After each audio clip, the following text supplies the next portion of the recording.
ఇప్పుడు సమంత చికెన్ గునియా వ్యాధితో బాధపడుతున్నారట. అయితే తన ఆరోగ్యము తనకి తానే బాగు చేసుకోవాలని అనుకున్నారట.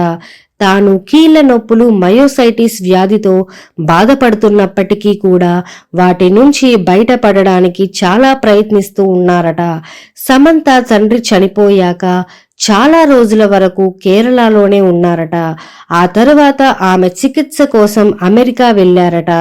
చికెన్ గునియా రావడం తగ్గడం జరిగినప్పటికీ దాని కారణంగా కీళ్ల నొప్పులు ఎక్కువయ్యాయట. వాటిని తగ్గించుకోవడం కోసం వ్యాయామాలు కూడా చేస్తున్నారట. ఈ విషయం నాగచైతన్యకి తెలిసి అప్పటికప్పుడే సమంతని కలవడానికి అమెరికా వెళ్లారట. అయితే గతంలో మనం చూసినట్టు అయితే నాగచైతన్య సమంతలు కలిసిన తరువాత సమంత నాగచైతన్యాన్ని చూసి చాలా బాధపడ్డారట. నాగచైతన్య మాత్రం సమంతని చూసి సమంత విషయంలో పాజిటివ్ గానే ఉన్నారట. ఎందుకంటే సమంత రెండవ పెళ్లి చేసుకోకుండా తన జీవితంని ఒంటరిగానే గడుపుతూ ఉన్నారట. అయితే నాగచైతన్య మాత్రం శోభితని రెండవ పెళ్లి చేసుకుని తన జీవితంని మొదలుపెట్టాడు.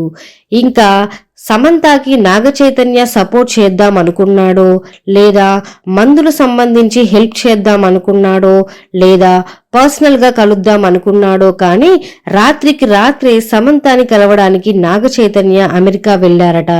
ఇది చూసిన సమంత షాక్ కి గురయ్యారట. ఇంకా సమంత తన ఆరోగ్యము చూసుకుందట. ఇంకా నాగచైతన్య తన మంచితనాన్ని చూసి సమంత ఏమీ మాట్లాడలేదట. ఇది విన్న ఫ్యాన్స్ అందరూ షాక్ కి గురవుతున్నారట. ఇప్పుడు శోభిత మాత్రం ఈ వార్త విని చాలా షాక్ కి గురయ్యారట. ఈ వార్త ఇప్పుడు సోషల్ మీడియాలో సంచలనంగా మారింది.